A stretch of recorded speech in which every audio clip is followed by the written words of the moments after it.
مسجد میں ہوں اور اس سے یاد آئے کہ مجھ کو نہانے کی حاجت ہے تو اسی طرح نکل جائے اور تیمم نہ کرے۔ ہم سے عبداللہ بن محمد مسندی نے بیان کیا، کہا ہم سے عثمان بن عمر نے بیان کیا اور ہم کو یونس نے خبر دی زہری کے واسطے سے، وہ ابو سلمہ سے، وہ ابو ہریرہ رضی اللہ تعالیٰ عنہ سے، کہ نماز کی تکبیر ہوئی اور صفیں برابر ہو گئیں۔ لوگ کھڑے تھے کہ رسول اللہ صلی اللہ علیہ وآلہ وسلم اپنے حجرے سے ہماری طرف تشریف لائے۔ جب آپ صلی اللہ علیہ وسلم مصلی پر کھڑے ہو چکے تو یاد آیا کہ آپ صلی اللہ علیہ وآلہ وسلم جنبی ہیں۔ بس آپ صلی اللہ علیہ وآلہ وسلم نے ہم سے فرمایا کہ اپنی جگہ کھڑے رہو، اور آپ صلی اللہ علیہ وآلہ وسلم واپس چلے گئے۔ جب آپ صلی اللہ علیہ وآلہ وسلم نے غسل کیا اور واپس ہماری طرف تشریف لائے تو سر سے پانی کے قطرے ٹپک رہے تھے۔ آپ صلی اللہ علیہ وآلہ وسلم نے نماز کے لیے تکبیر کہی اور ہم نے آپ صلی اللہ علیہ وآلہ وسلم کے ساتھ نماز ادا کی۔ عثمان بن عمر سے اس روایت کی مطابقت ہے کہ عبد العالی نے معمر سے، وہ زہری سے اور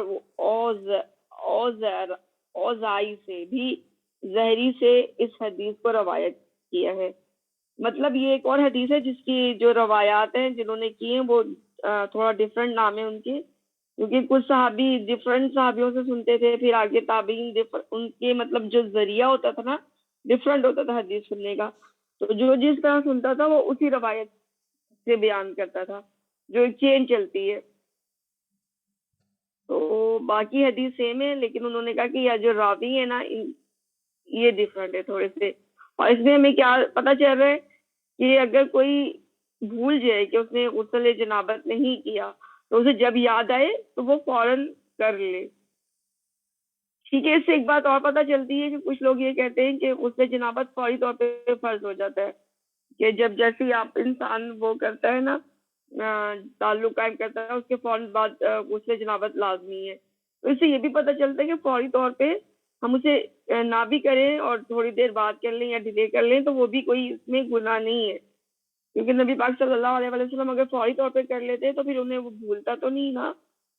تو کچھ لوگ بہت سختی کرتے ہیں اس معاملے میں، خواتین کو مطلب یہ ہوتا ہے کہ جی کہتے ہیں اتنا گناہ ہے جتنے قدم چلے، میں نے کچھ باتیں سنی ہوئی ہیں کہ جتنے قدم چلے وہ اتنے گناہ اس پہ آ جاتے ہیں۔ تو اس طرح کی کوئی بات ہمیں حدیث سے پتہ نہیں چل رہی، لیکن یہ بات ہے کہ ہمیں فجر کی نماز سے پہلے لازمی غسل کر لینا ہے تاکہ ہم فجر کی نماز ان ٹائم ادا کریں۔ نیکسٹ حدیث دیکھتے ہیں 276۔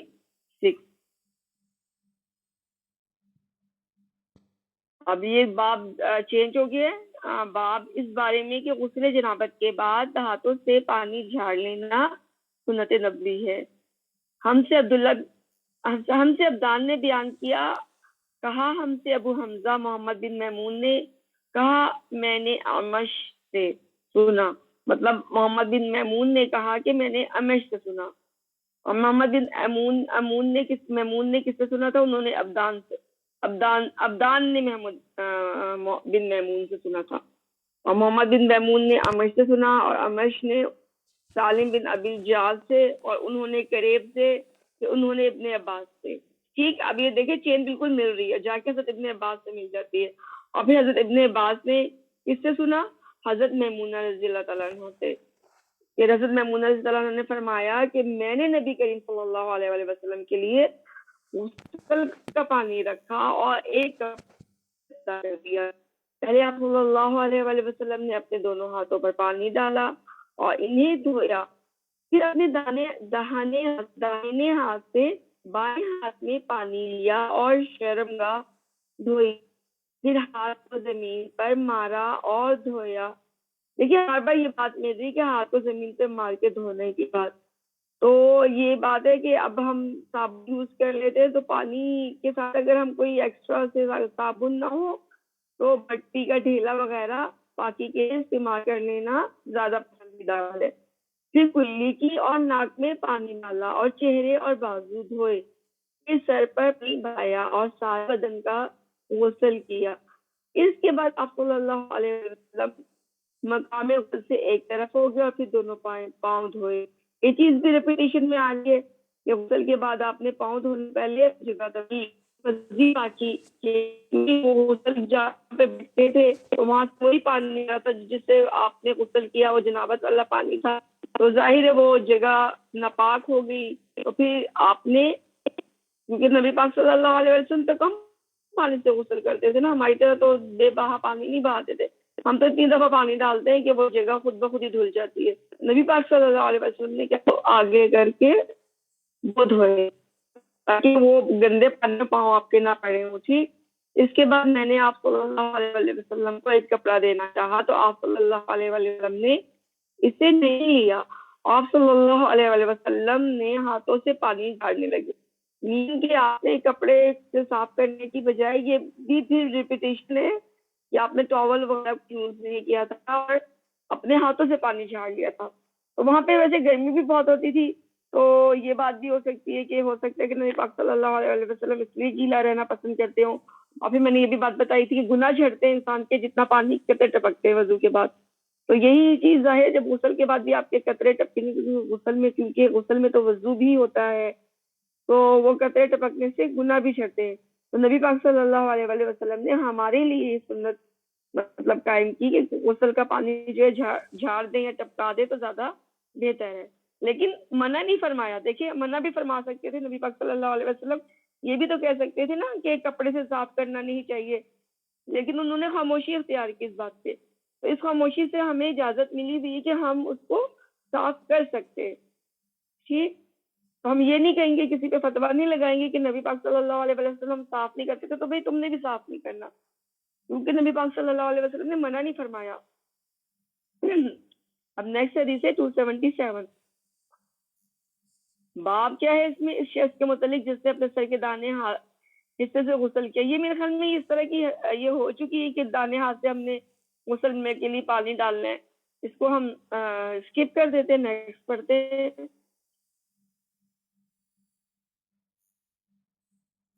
اب باب ہے کہ اس شخص کے بارے میں جس نے تنہائی میں ننگے ہو کر غسل کیا اور جس نے کپڑا باندھ کر غسل کیا, اور کپڑا باندھ کر غسل کرنا افضل ہے. اب ہمیں یہاں پہ ایک نئی بات پتہ چل رہی ہے, کپڑا پہن کے یا کپڑے اتار کے غسل کرنے کے بعد. باب ہم سے اسحاق بن نصر نے بیان کیا, انہوں نے کہا ہم سے عبد الرزاق نے بیان کیا, انہوں نے معمر سے, انہوں نے حمام بن منبع سے, انہوں نے ابو ہریرہ رضی اللہ عنہ سے, انہوں نے نبی کریم صلی اللہ علیہ وآلہ وسلم سے کہا کہ آپ صلی اللہ علیہ وآلہ وسلم نے فرمایا بنی اسرائیل ننگے ہو کر اس طرح نہاتے تھے کہ ایک شخص دوسرے کو دیکھتا, لیکن موسیٰ علیہ السلام تنہا پردہ سے غسل فرماتے تھے. اس پر انہوں نے کہا کہ باخدا موسیٰ علیہ السلام کو ہمارے ساتھ غسل کرنے میں صرف یہ چیز مانع ہے کہ آپ کے خصیے بڑے ہوئے ہیں. اب مجھے یہ نہیں پتا کہ خصیے کیا ہوتے. ایک مرتبہ موسیٰ علیہ السلام غسل کرنے لگے اور آپ صلی اللہ علیہ وسلم نے کپڑوں کو ایک پتھر پر رکھ دیا. اتنے میں پتھر کپڑوں کو لے کر بھاگا اور موسیٰ علیہ السلام بھی اس کے پیچھے بڑی تیزی سے دوڑے. آپ کہتے جاتے تھے کہ پتھر میرا کپڑا دے, پتھر میرا کپڑا دے. اس عرصہ میں بنی اسرائیل نے موسیٰ علیہ السلام کو ننگا دیکھ لیا اور کہنے لگے باخدا موسیٰ کو کوئی بیماری نہیں, اور موسیٰ علیہ السلام نے کپڑا لیا اور پتھر کو مارنے لگے. ابو ہریرہ رضی اللہ عنہ نے کہا کہ باخدا اس پتھر پر 6 یا 7 مار کے نشان باقی ہیں. اللہ اکبر. دیکھیے یہ کیا چیز ہے, اس میں ہمیں اس سے نا ایک تو یہ بات پتہ چل گئی کہ حضرت موسیٰ علیہ السلام, پردے کا مطلب کیا ہے کہ اگر آپ ننگے ہو کے بھی نہا رہے ہیں نا تو پردہ کر کے نہا رہے ہیں, جیسے ہم واش روم میں, تو وہ پردے کے برابر ہی ہے ہمارے لیے. یہ جو ننگا ہو کے نہانا تھا ایک دوسرے کے سامنے, وہ حضرت موسیٰ علیہ السلام کی جو قوم تھی بنی اسرائیل, مطلب وہ آپس میں ایک دوسرے سے پردہ نہیں کرتے تھے. اس میں یہ کہیں بھی نہیں لگ رہا ہمیں کہ کپڑا باندھ کے غسل فرمانا ہے. ٹھیک ہے, غسل کے بعد جو ہے کپڑا پہننا جو ہے وہ پتہ چل رہا ہے. حضرت موسیٰ علیہ السلام نے دیکھے کپڑے اتار کے غسل کیا اور اکیلے کرتے تھے, وہ سب کے سامنے نہیں کرتے تھے, وہ یہ پردہ رکھتے تھے. ہاں, اور اگر آپ سب کے ساتھ کریں تو پھر آپ اپنے بدن پہ کپڑے باندھ کے غسل کریں, نیند کہ آپ برہنہ نہ ہوں. ہمارے یہاں تو الحمدللہ اس طرح کا کوئی نہ تو رواج ہے نہ ہی کوئی اس طرح کی تنگیاں ہیں کہ ایک ہی جگہ پہ زیادہ لوگ غسل کریں. لیکن جس طرح باہر کچھ لوگ جاتے ہیں تو وہاں پہ اس طرح کمبائن واشنگ رومز ہوتے ہیں اور اسی میں الگ الگ شاورز بنے ہوتے ہیں. تو وہاں پہ مسلمانوں کو بھی ظاہر ہے اسی میں غسل کرنا پڑتا ہے, ایک ہی حمام ہوتا ہے. تو بہترین عمل کیا ہے کہ آپ اس میں اپنے کپڑے پہن کے غسل کر لیں اور کپڑوں پہ صابن لگا کے آپ اپنے بدن کو واش کر لیں اور پھر بعد میں روم میں جا کے آپ کپڑے آپ چینج کر لیں. تو یہ زیادہ بہترین عمل ہے. اور اس میں حضرت موسیٰ علیہ السلام کا جو پتھر جو کپڑے تھے پتھر لے کے بھاگا تھا, اس میں جو اللہ تعالیٰ کی طرف سے حکمت یہ تھی کہ حضرت موسیٰ علیہ السلام کے بارے میں انہوں نے مشہور کر دیا تھا بنی اسرائیل نے کہ یہ ہمارے سامنے اس لیے برہنہ ہو کے نہیں نہاتے کہ ان کو نعوذ باللہ کوئی بیماری ہے, کہ وہ مطلب ان کے بدن پہ کوئی اس طرح کی بیماری ہے یا کوئی عیب ہے جو ہم سے چھپاتے ہیں. یہ میں نے کہیں اور پڑھی تھی, اس بات کی تفسیر تھی. تو اللہ تعالیٰ نے اس چیز کو ظاہر کرنا چاہا کہ حضرت موسیٰ علیہ السلام کی جو بھی ان کے بارے میں یہ لوگ کر رہے ہیں باتیں کر رہے ہیں, ان کا جو عیب ہے مطلب وہ بے عیبی ظاہر ہو جائے کہ حضرت موسیٰ علیہ السلام کسی بھی عیب سے پاک ہے. تو اس ٹائم حضرت موسیٰ علیہ السلام کا کپڑا جو تھا وہ پتھر اللہ ہی کے حکم سے لے کے بھاگا تھا. تو اللہ تعالیٰ نے ہی یہ مطلب ظاہر کیا باقی بنی اسرائیل پر کہ حضرت موسیٰ علیہ السلام کو انہوں نے دیکھ لیا اور پھر وہ کہنے لگے کہ باخدا حضرت موسیٰ علیہ السلام کو کوئی ہی بیماری نہیں, لیکن وہ کس وجہ سے, حیا کی وجہ سے وہ اپنا بدن چھپاتے ہیں اور اکیلے غسل کرتے ہیں یا پردے میں غسل کرتے ہیں. ٹھیک ہے. اور پھر اس کے بارے میں اس کے بعد ایک اور بات ہمیں پتہ چلی کہ اس پتھر پر حضرت محمد صلی اللہ علیہ وآلہ وسلم کے دور تک بھی حضرت موسیٰ علیہ السلام کی مار کے نشانات تھے. تو آپ سوچیں کہ حضرت موسیٰ علیہ السلام دیکھیں کتنے ماشاءاللہ سے پاورفل تھے. ایک دفعہ انہوں نے ایک شخص کو مکہ مارا تھا تو وہ بندہ اسی ٹائم نا بہت ہو گیا تھا, وہ مر گیا تھا وہ بندہ. تو ابھی آج کل یہ اتنا ہی کافی ہے. وآخر الدعوانا الحمدللہ رب العالمین. اب آپ تفسیر کا سیشن کر لیں. سبحانک اللہم و بحمدک نشہد ان لا الہ الا انت نستغفرک و نتوب الیک. جزاک اللہ خیرہ. اچھا, کل ہم نے ایک دعا ہم نے یاد کی تھی درود ابراہیمی کے بعد جو ہم نماز میں دعائیں پڑھتے ہیں, وہ یاد ہو گئی ہے تو وہ کوئی سنا دے, پھر ہم آگے جو ہے کنٹینیو کرتے ہیں.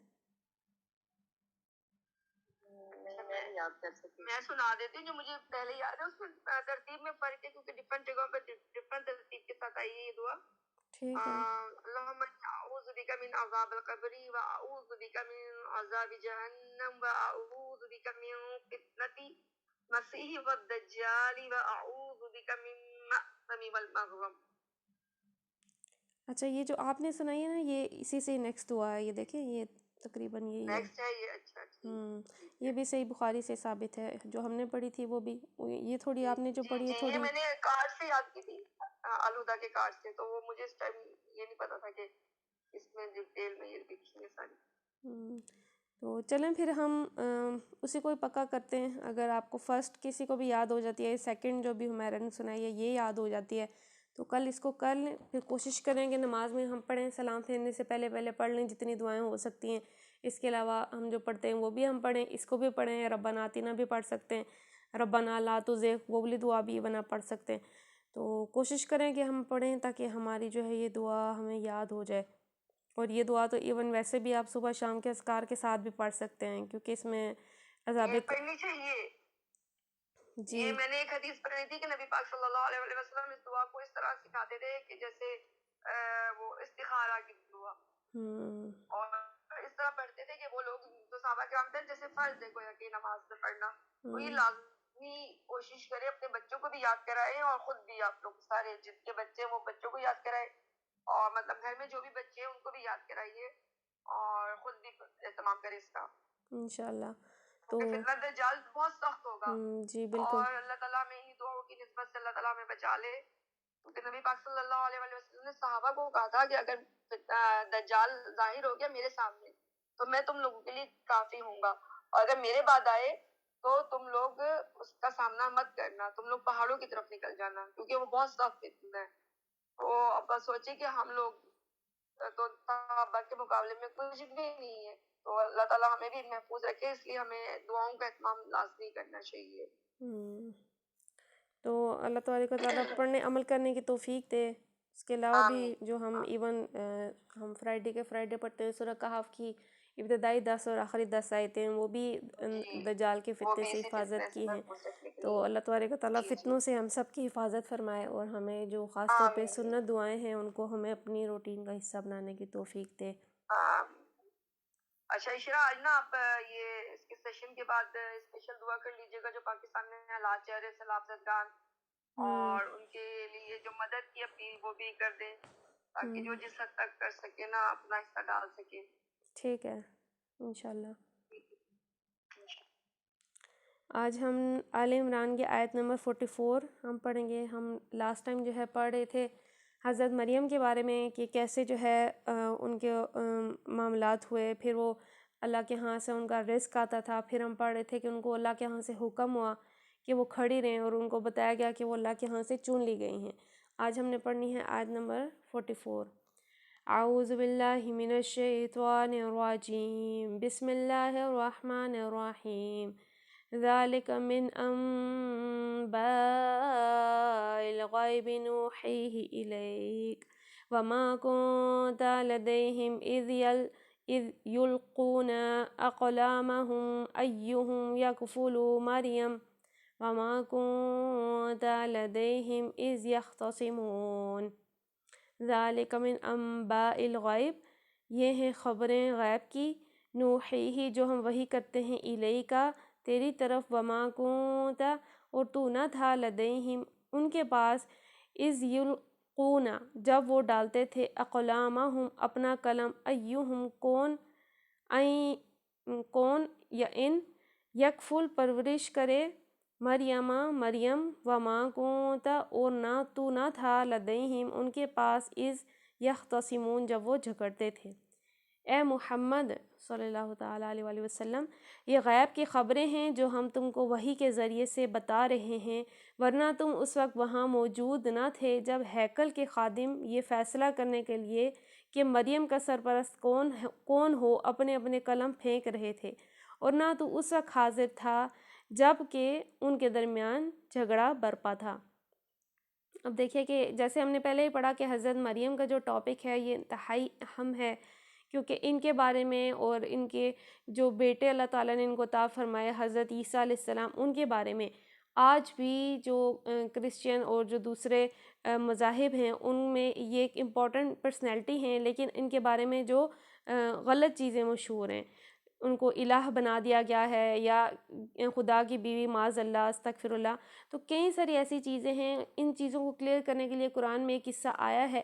تو اب دیکھیے کہ یہاں رب فرما رہا ہے کہ یہ تمام چیزیں آپ کو وحی کے ذریعے سے بتائی گئی ہیں، آپ وہاں موجود نہیں تھے، نہ آپ تب موجود تھے جب مریم کا یہ فیصلہ ہو رہا تھا کہ ان کا سرپرست کون ہوگا، یعنی جب حضرت مریم کو وہاں پہ بیت المقدس میں آپ کو جو ہے، کیونکہ آپ کی والدہ نے آپ کی پیدائش سے پہلے نیت کی تھی کہ وہ انہیں اللہ تعالیٰ کی عبادت کے لیے اور اللہ تعالیٰ کے خاص دین کے کام کے لیے جو ہے وہ انہیں وقف کر دیں گی، تو اب اس وقت جو ہے یہ فیصلہ ہو رہا تھا کہ کون ان کا سرپرست بنے گا۔ تو ہم نے پڑھا تھا کہ ان کے سرپرست جو ہے حضرت یحییٰ بنے تھے، اور ان کو جو ہے وہاں پہ جو ہے ان کے یعنی ان کے لیے جو ہے قرآن اندازی کر رہے تھے کہ ان کے لیے جب وہ وہاں پہ سرپرست ان کے بنیں گے تو وہ کون بنے گا، تو اس موقع پہ قرآن اندازی کی گئی تھی، یعنی یہاں بتایا جا رہا ہے کہ قرآن اندازی کر رہے تھے۔ اس قرآن اندازی کی ضرورت اس لیے پیش آئی کہ مریم علیہ السلام کی والدہ نے ان کو خدا کے کام کے لیے ہیکل کی نظر کر دیا، اور وہ چونکہ لڑکی تھیں اس لیے یہ ایک نازک مسئلہ بن گیا کہ ہیکل کے مجاوروں میں سے کس کی سرپرستی میں وہ رہے۔ الحمدللہ۔ تو نہ اس وقت تم حاضر تھے جب ان کے درمیان جھگڑا برپا تھا۔ تو اب یہ کہ وہ اس معاملے پر کیونکہ جھگڑا ہو رہا تھا تو وہ اس وقت موجود نہیں تھے، تو اللہ تبارک و تعالیٰ فرما رہے ہیں کہ یہ غیب کی خبریں ہیں جو ہم نے آپ کو وحی کے ذریعے سے عطا فرمائی ہیں۔ تو دیکھیے یہی آپ کے سچے ہونے کی، قرآن کے حق ہونے کی دلیل ہے کہ یہ تمام باتیں جو کہ غیب کی ہیں آپ کو قرآن کے ذریعے سے عطا فرمائی گئی ہیں۔ آیت نمبر 45۔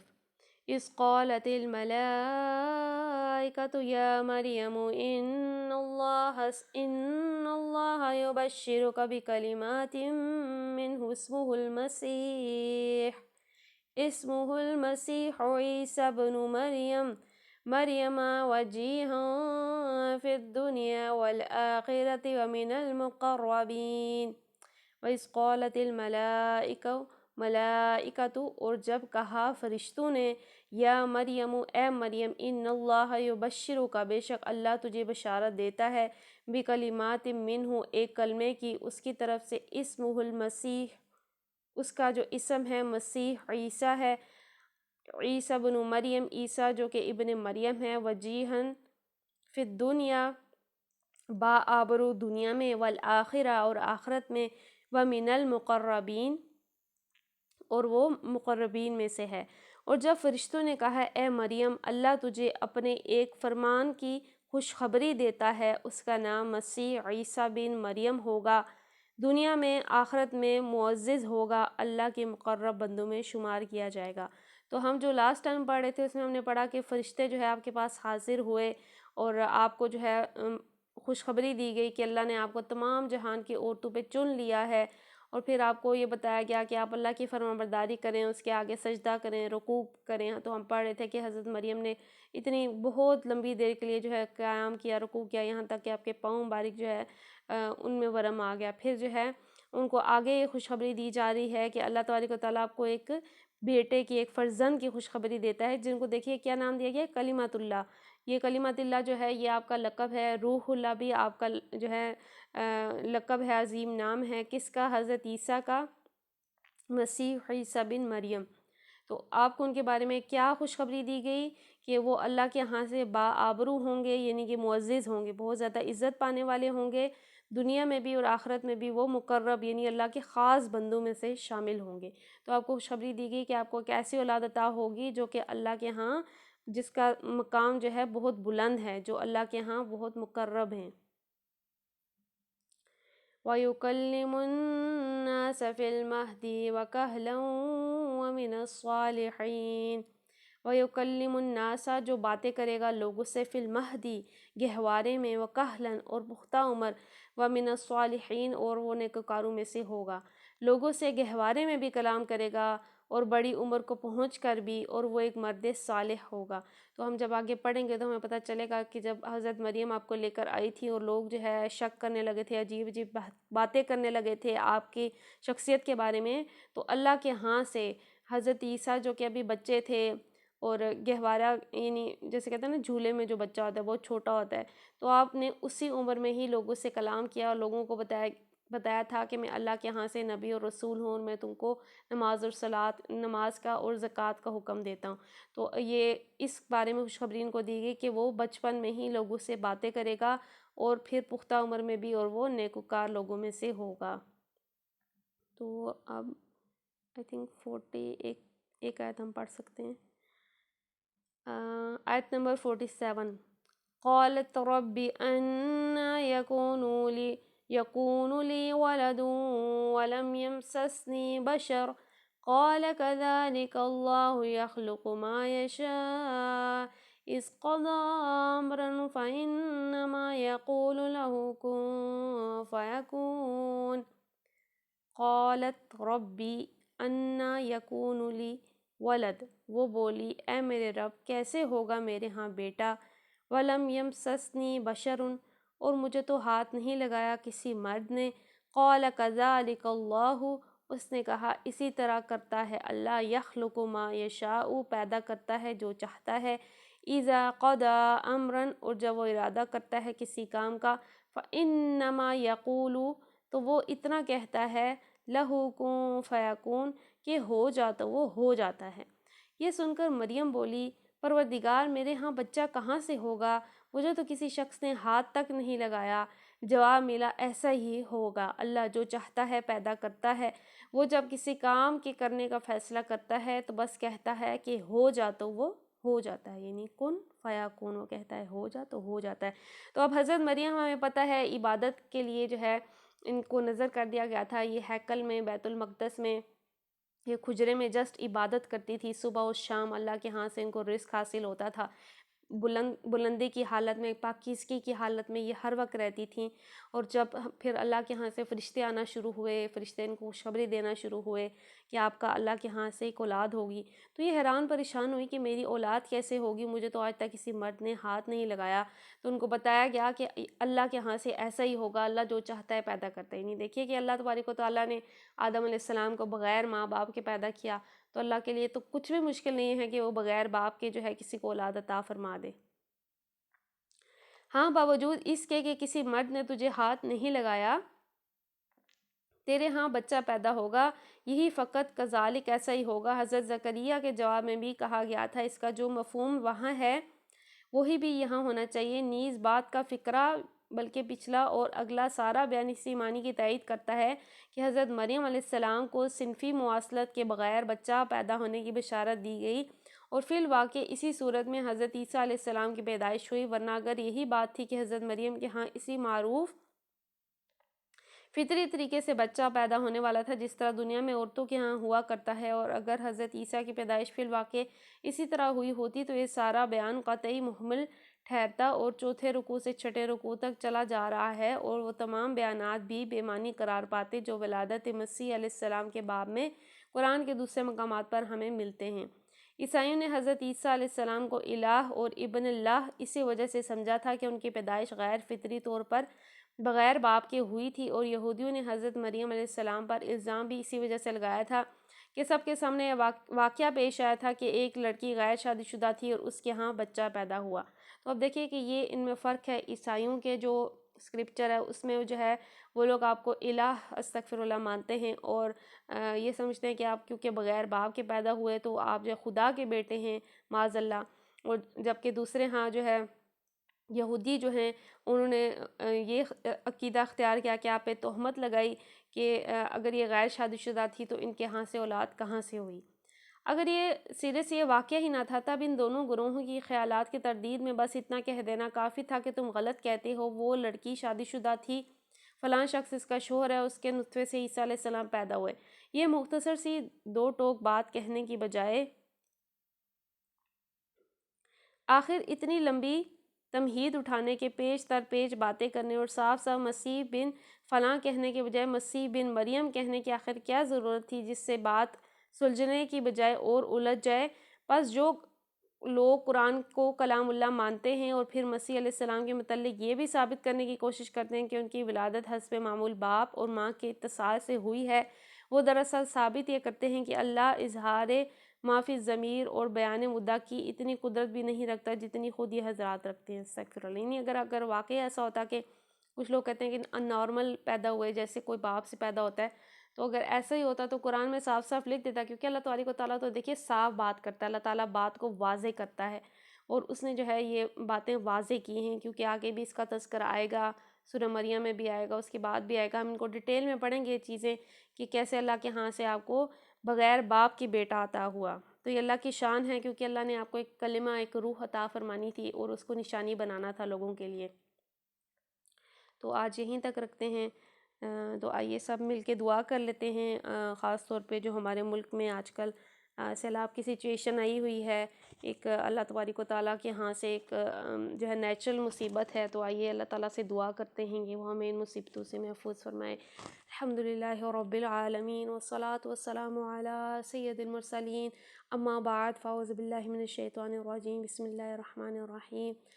الصلاة والسلام علیکہ یا رسول اللہ وعلی آلکہ واصحابکہ یا حبیب اللہ، یا اللہ یا رحمن یا رحیم، یا اللہ یا رحمن یا رحیم، یا اللہ یا رحمن یا رحیم، یا ربنا یا ربنا یا ربنا یا ربنا یا ربنا، یا ذا الجلال والاکرام، یا ذا الجلال والاکرام، یا ذا الجلال والاکرام، رب اغفر وارحم وانت خیر الراحمین۔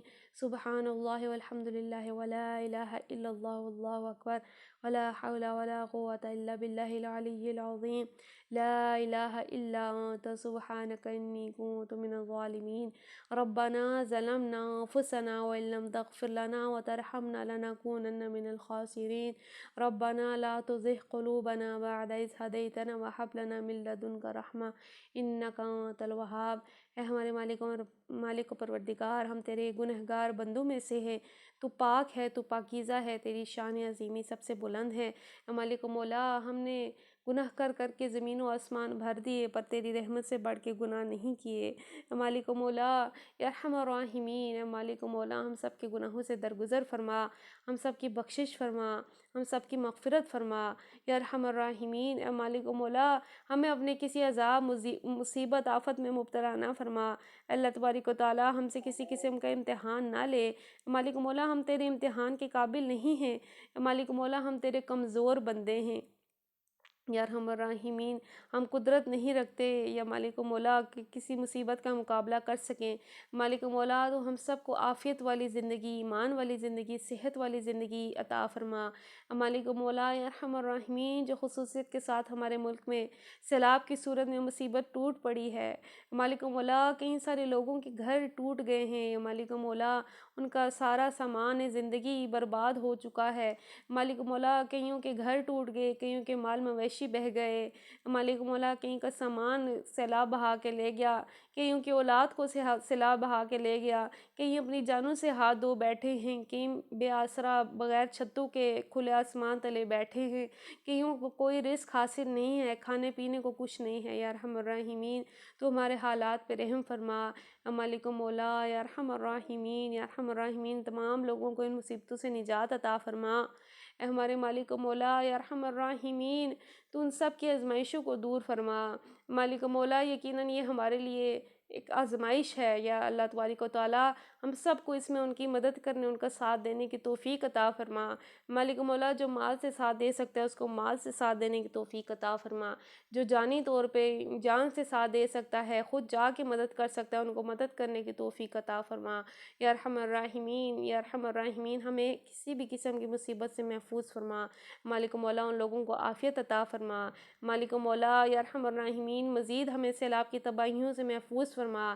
مالک و مولا، اس بارش کو ہمارے لیے نفع بخش بنا۔ مالک و مولا، یا ارحم الراحمین، جو زائد بارش ہے وہ ہم پہ نہ برسا، ہمارے ارد گرد برسا۔ یا اللہ تبارک و تعالیٰ اس سے مزید نقصان ہونے سے محفوظ فرما۔ مالک و مولا، یا ارحم الراحمین، ہمارے ملک کے معاشی حالات درست ہو جائیں۔ مالک و مولا، جو لوگ بھی رزق کی تنگی کا شکار ہیں ان کی پریشانیوں کو دور فرما۔ مالک و مولا، ان کو وسیع تر رزق عطا فرما۔ مالک و مولا، ہمارے ملک سے بدامنی کو دور فرما دے۔ یا ارحم الراحمین، سے امن کا گہوارہ عطا بنا دے۔ یا مالک و مولا، یا ارحم الراحمین، یا ارحم الراحمین، مسلمان جہاں جہاں کسی تکلیف پریشانی میں ہیں، تنگی میں ہیں، یمن کے مسلمان، یا ارحم الراحمین، فلسطین کے مسلمان، کشمیر، فلسطین، افغانستان، یا مالک و مولا، جہاں جہاں انڈیا میں، یا تبارک و تعالیٰ جہاں جہاں مسلمان کسی تنگی میں، پریشانی میں، اس کی سب پریشانیاں دور فرما۔ یا ارحم الراحمین، ہمیں اس علم کے لیے، یا ارحم الراحمین، علم حاصل کرنے کے لیے ہم جمع ہوئے ہیں، اس کو ہمارے لیے توشہ آخرت بنا دے۔ یا ارحم الراحمین، اس کے ذریعے سے ہماری دنیا و آخرت درست فرما دے، اس کے ذریعے سے ہمیں باعمل بنا دے، اس کے ذریعے سے ہمیں اچھے اخلاق عطا فرما دے۔ مالک و مولا، اس کے ذریعے سے ہمارے سینے میں نور عطا فرما دے۔ مالک و مولا، اس کے ذریعے سے ہمارے دل کی برائیاں دور فرما، ہمارے نفس کی برائیاں دور فرما۔ مالک مولا، ہم میں سے کوئی بھی نہیں ہے جو نفس کی کسی نہ کسی بیماری میں مبتلا نہ ہو۔ یا ارحم الراحمین، تو ہمیں نفس کی بیماریوں سے نجات عطا فرما دے۔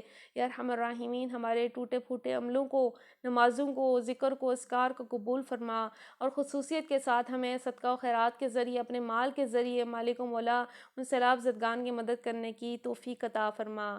یا ارحم الراحمین، ان سب پہ اپنا خصوصی فضل و کرم فرما۔ یا ارحم الراحمین، جو مانگا ہے عطا فرما دے، نہیں مانگ سکے بن مانگے عطا فرما دے۔ یا اللہ تبارک و تعالیٰ ہمیں اپنے پاکیزہ در کی بادب حاضر نصیب فرما، ہم سب کو حج و عمرہ کی سعادت نصیب فرما۔ آمین بجاہ النبی الامین صلی اللہ تعالیٰ علیہ وآلہ وسلم۔